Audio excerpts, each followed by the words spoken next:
Hi, I'm Ellie Scahan and welcome to Extra Time, a St. Declan CCGA Future Leaders podcast. Please hit that like and subscribe button for all future content. Joining me tonight alongside Jessica Keane and Mr. Briggs is Dublin Waterfalls lady football star Rebecca Casey. We're delighted to have you here, Rebecca. Thanks, Ellie. No bother. So I'll start off asking, what age did you start playing football? What made you want to start playing? Well, football was a massive thing when I was younger with the men anyway in Stradbally, and three of my brothers played football. So I was kind of pushed into the Winter League. You and Jessica would have probably played the same thing over in Stradbally. So there was a league with all the primary schools, and boys and girls all played together, and we'd all be put on teams. So really, I was just asked to go to that one night, and I loved it. You know, we used to have some crack every Thursday, and it was so competitive, and you'd be looking to see what team you get on, and that went up, I think, from the age of around 8 up until 6th class. So that's when I started, and then we joined our first under 12 team then, and we were in, I'd say, the D. We were C or D division. And you know, the two of you probably started off with Stradbally in the B or the A. Like when we started, we were going from nothing. Yeah. And yeah, we worked our way up then. And my last year under 16, we actually won the A, and my last year minor, we won the A. So like we went from, you know, we made massive ground going from nothing really to playing with the best teams and winning out the A championship. Oh yeah, that's brilliant going from such a low division to the top. That's brilliant. Did you play any other sports other than football growing up, or was it kind of always football?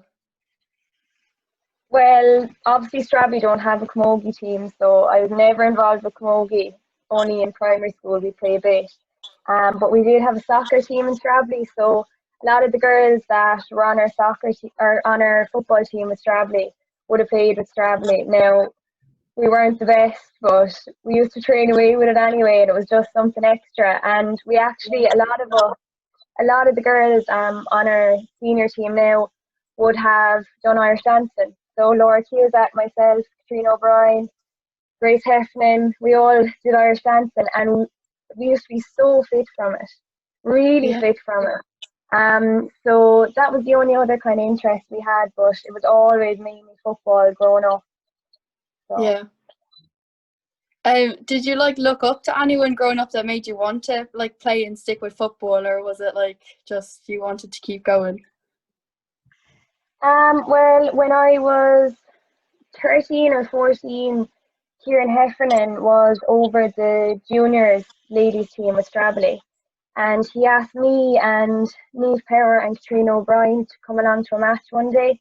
They were short for numbers, so we headed off to the adult game anyway, and playing with the older girls like Nuala Hogan, she played for Waterford over the years, and she's honestly an inspiration. She loves football so much. She's so dedicated.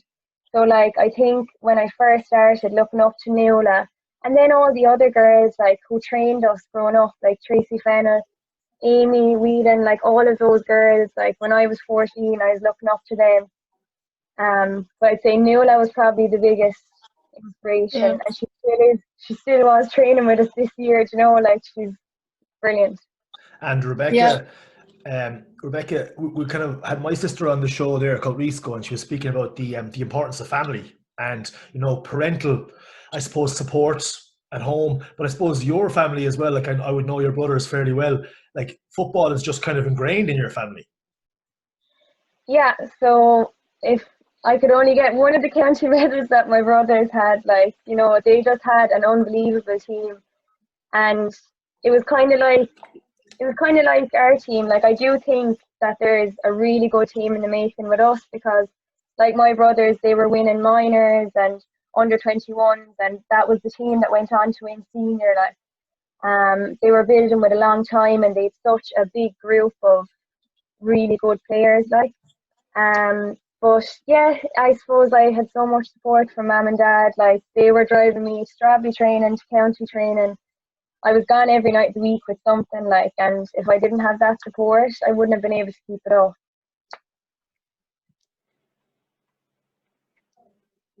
Where do you like playing the most? Like, what's your preferred position? So with Waterford, I've always been cornerback since under 14 up, either cornerback, fullback. So that's with Waterford anyway. With Stradley then I could be anywhere. I could be midfield, centre back, wing back, but I'm always in some sort of defensive position. I wouldn't be like yourself, Aurelia, now for scoring, so they'd put me back, putting in a few tackles. Yeah. Rebecca, we know your father, Paddy, is very involved with Stradley football and was the manager of the Stradley senior ladies this year. What was it like having him as manager, and do you think the support of parents is important in football or any sport? Yeah, so it was very different having dad involved. Like, we had a lot of work done over the years by Kieran Heffernan. He got us all the way up from junior B up to senior in about 5 years. We were winning county finals every year, working our way up. And then Johnny Troy put in a heap of work with us as well. And we won an intermediate championship with Johnny and went back up senior. So we just kind of needed a change, and Dad said he'd take it over. And it was nice, you know, to share it with him and to share the experience of our first county final. Like, it was unbelievable even getting to the county final first, because the club hadn't been in the county final in 40 years, and to be the first team in it, like, it was so exciting. And you probably saw yourselves, the flags all over the village and outside everyone's houses, and it was nice to share that with Dad. But I suppose you couldn't really talk about anything but football then at home, because he was so into it. He really put in so much effort. So, like, I felt like the conversation all day, every day was, do you think this girl would play better here, or what do you think we should do now against whoever? Like, he was just thinking about it all the time. So that was probably the only downfall. It was all we spoke about. And Rebecca, we had Conor Murray on here last week, and he kind of spoke about, you know, we, like your father, we spoke about like the manager of the senior team in Rathcormac and the importance of that. But in fairness to him, he pinpointed, just like you've done, individuals along the way that helped sculpt people. And I know from school, you've got two young ladies there in front of you, right, excellent footballers, but there's a whole raft of excellent footballers from not just Stradley, but say Cummer Rangers, from St. Anne's. Like, why has there been such a why do you think there's been such a renewed positivity in ladies football over the last 4 or 5 years underage level? I don't know, I think maybe people have realised that the work needs to be done from a young age. You know, you can't just start forming good habits when you're 17, 18. You need to be using both legs at training from a very young age. You need to be hand pass the ball with both hands, rather than, you know, getting into bad habits. And just, I suppose they just started taking it that bit serious, and they saw how interested girls were as well. Like, over in the field in Stradley, it's hard to get a slot in the field. There's so many young girls, and they're just unreal. Like when I see the underage games, the minor, under 16, under 14, and some of those girls, and you're there thinking, oh my God, another few years and they'll be taking your place on the senior team. Like, they really are unreal, and they're so committed. You can see how much they care. Like, so I think people just started to take it serious and saw that the girls really wanted to do well and could do well. Rebecca, did you miss football over the first lockdown? What did you do to keep your fitness up over that time? So I really did miss lockdown, or I really did miss football during lockdown, because even just seeing your friends just for the chat, like, this lockdown was so much easier because we still had football, so there was so much normality. You know, we still go to training with county, every Wednesday and Friday night, and we've the match this weekend against Dublin, so it's nice to have it. But with the first lockdown, what we did was we all split up into groups. So we all had different WhatsApp groups, and we did a kilometres challenge. So it was actually brilliant. We had to cycle, walk or run as many kilometres as we could in 3 weeks. But you probably know, girls, I'm so competitive. So like, I'd be kind of talking to other groups here and, you know, how many kilometres they had done. So like, I hopped up onto the bike one day and cycled into Waterford and back just to get my kilometres off. But all of us, we were running every day, walking every day. We really were, like, without even thinking about it, we were getting so fit. And when we came back then to the field, we were absolutely flying. Like, we had such a good base because of how hard we were training individually. So it was a good idea. And we actually had prizes there for the winning group. And my group I think, was 10 kilometres short of winning. So Oh no. I wasn't happy. Were you happy to be back to training at the end of the first lockdown? Oh, we were absolutely buzzing, Jessica. We could not wait to go back to the field because no one could do anything. You couldn't go see your friends. You couldn't go for something to eat. Like, you couldn't meet anyone. And like, we'd been doing all this training on our own, and you would be getting sick of it by the end of it. So like, I remember the first training, and like, we had about 40 girls, and we were all just buzzing, like so happy to be there. And training's always so much better when you have the numbers. It just makes everything more enjoyable. So I couldn't wait to go back. Yeah. You were playing Ballymacarbery in the county final in September, and you unfortunately lost. But how did you feel like about them winning 39 years in a row? Well, I do think that Ballymacarbery have serious work done. You know, like, they're not winning 39 in a row just fluke. You know, they really do put in a lot of hard work. They train a huge amount, but I think that we really were nervous on the day as well. Like, we have such a young team. I'm one of the oldest and I'm only 22. So the average age, like, is about 19 or 20. You know, we had girls on the field. We had Hayley Phelan and Sheena Dunphy and Teo Behan, and they're still babies, like. So I think you could see how, like, we were defending really well, and then the minute we get up the field, we were just really nervous and kicking the ball away, and we could not get a score on the board. No one was looking for the ball in the forward. No one wanted it, kind of. But I think we'll learn from it so much, because it'll definitely stand to us, even getting there, that we know we're good enough to be there. And I think we really peaked in our performance in the semi-final against Cumber Rangers. We really showed, like, that we have a really talented bunch. But I think on the day, we really just, it kind of got to our heads a bit. And Rebecca, I suppose it's been well documented. You mentioned there about the fact that you've got so many excellent young players, and to be honest with you, I've been astounded in the last couple of years how many good footballers, lady footballers there are in school, and that they would push pretty much all the men's teams to shame. But there's been a well documented, I suppose, drop off in participation levels from a lot of girls once they get past the age of 16, 17, 18. So how do you think, like, how can you keep all those girls playing so that they are like you, that when you're 26, 27 still playing, they're 23, 24, and the next group keeps coming, so you can challenge the likes of Ballymac? I don't know, I think training, for one, there has to be numbers, and they have to be the people that are committed, because I think that one of the most difficult things is if you want to play and you're turning up to train and no one's there. So if they can see, like, the hunger and the amount of interest there is in the club, that does entice people firstly. And then I think the setup, like having a really good setup where the girls are looked after, because some of our girls play camogie, rugby, running. I don't know how they do it all.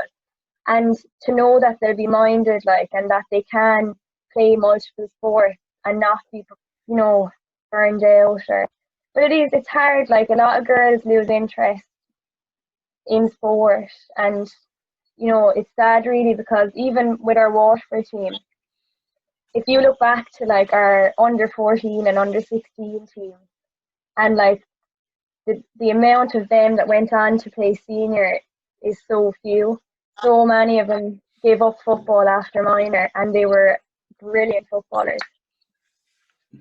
Yeah, well, like, I suppose it's not just, and let's be clear that it's not just a female problem as well. It's it's a problem across the board in society in general. And just from your own point of view now, I suppose you mentioned you're 22. You've, like, once upon a time, maybe your prime would have been, you know, 27, 28. But obviously, I've noticed in GA, the prime is going a lot younger because people are in college, have a lot more time, especially to train. How are you finding the workload now from training and your job since you've left college and you've actually gone out into the workforce?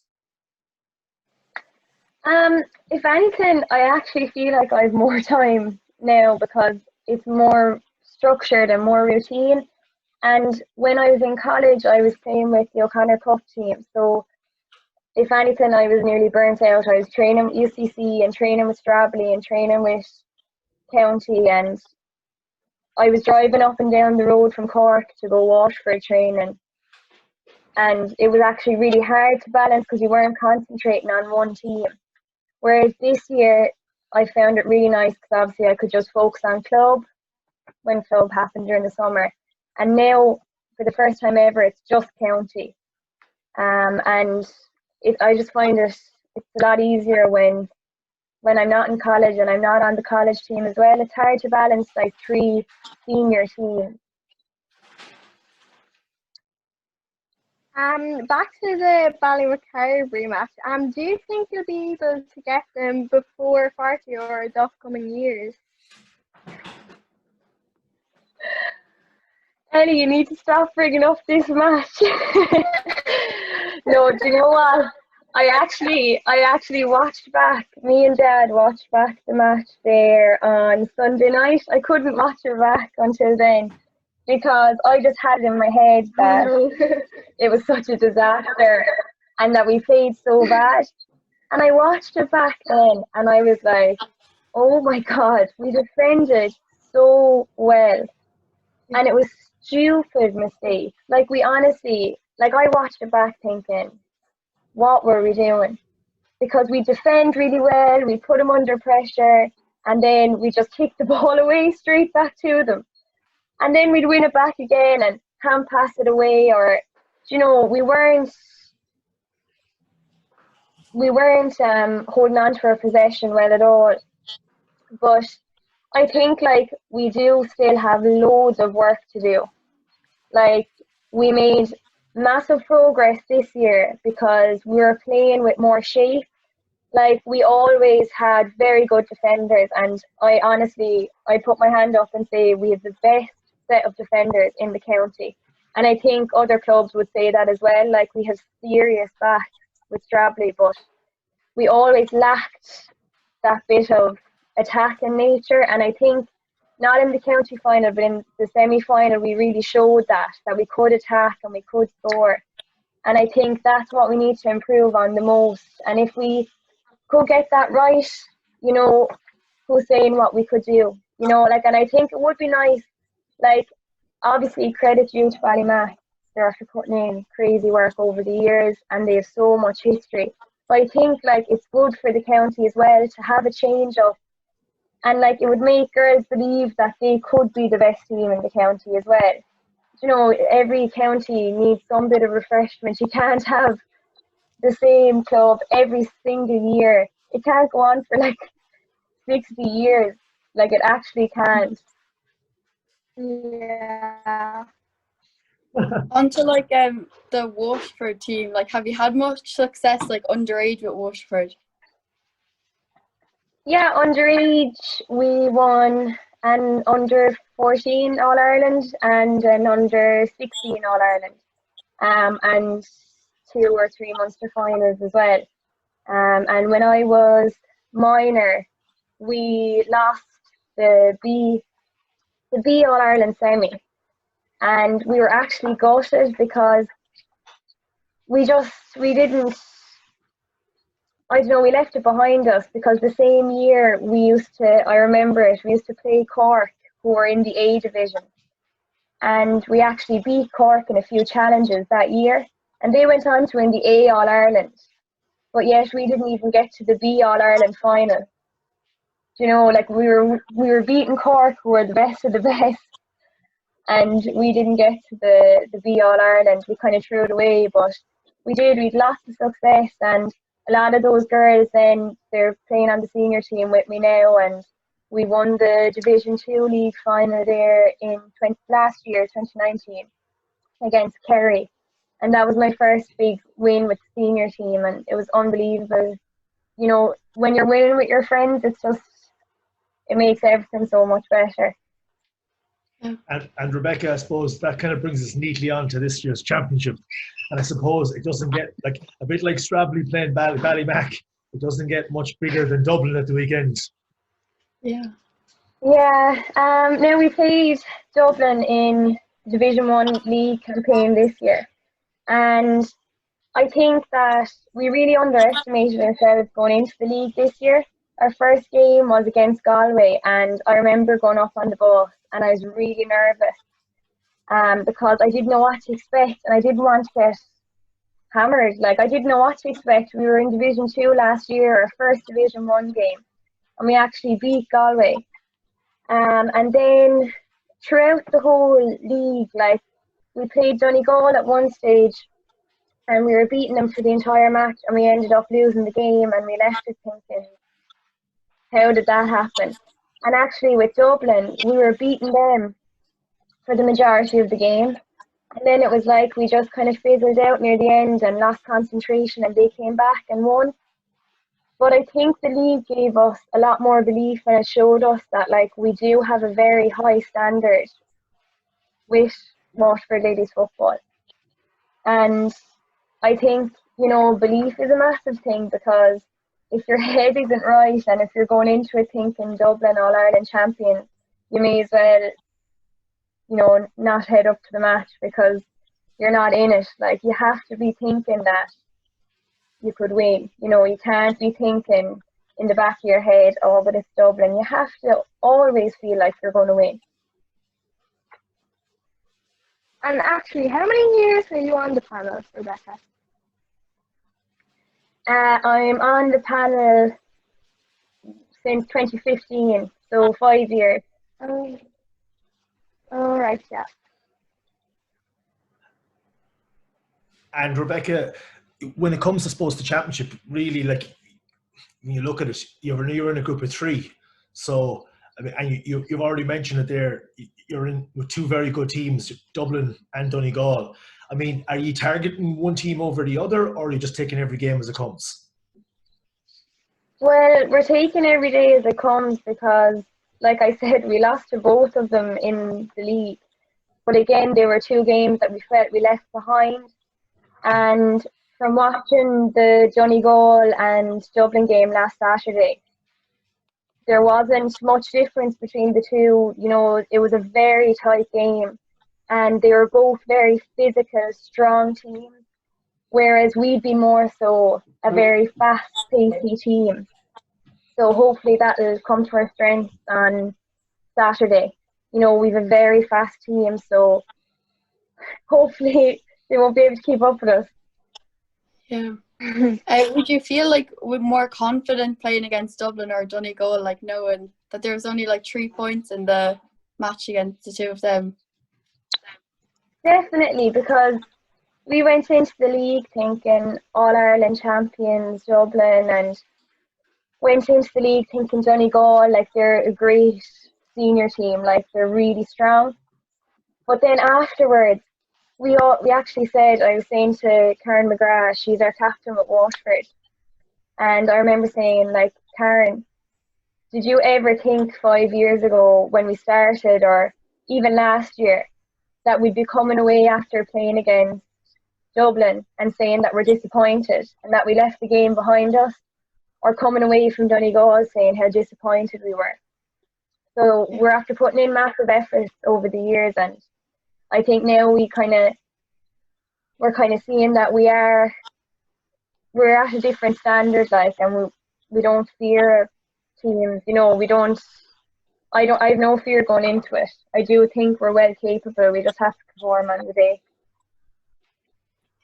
Yeah. And can I just want to, I suppose every week we have someone here, and I'm just going to be small but controversial for the moment. What's your opinion on what's your opinion on and like we all love, and it's well documented, say that the troubles that a lot of the dual players have had with the Camogie Association and the LG Football Association. Like I noticed both this year, both associations have turned down not even to the guarantee of working together for the betterment of the dual player, but they wouldn't even actually acknowledge what a dual player means in definition.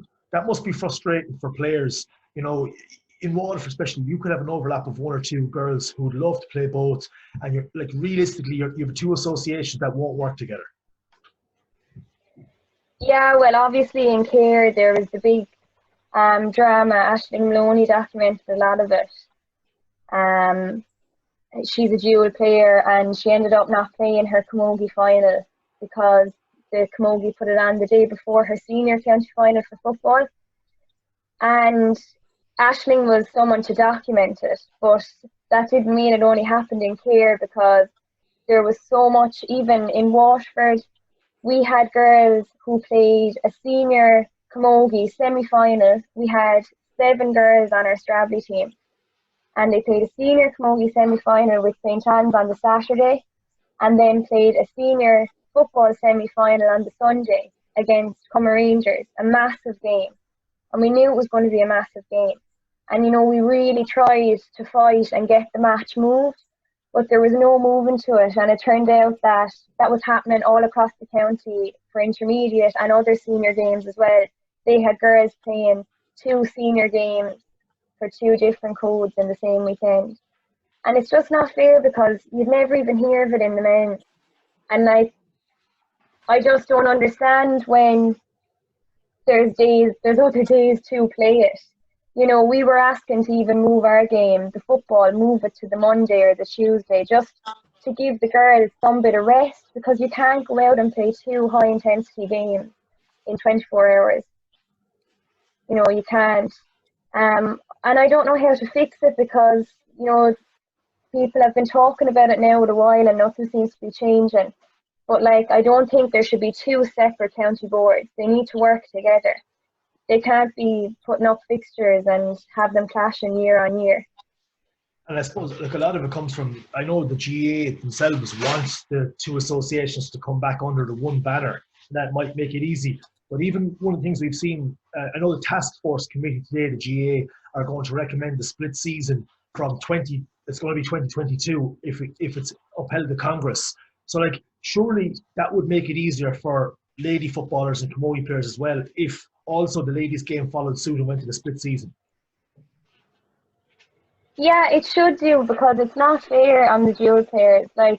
Last year, I remember Caoimhe McGrath, she plays with Waterford football and Camogie, and I remember she was going to 2 matches in the one day, or 2 county matches in the one day. It's just ridiculous.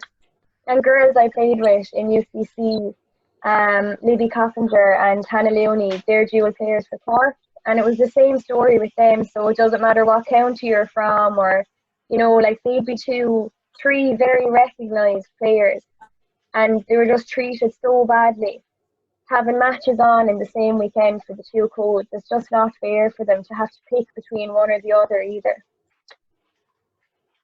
Rebecca, if it's not going to be Waterford, who do you think would win All Ireland? Well, I'd like to say that it's going to be Waterford. But if I had to pick, Cork have been going very well last year, and they did very well in the Division 1 league as well this year.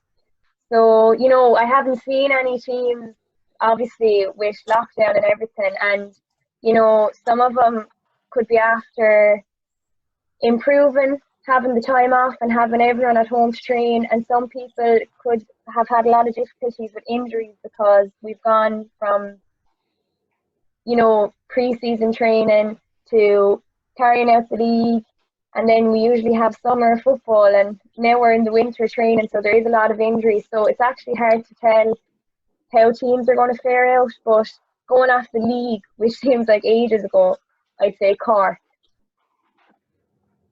All right, yeah. A big thanks to all my guests tonight, but especially to Rebecca.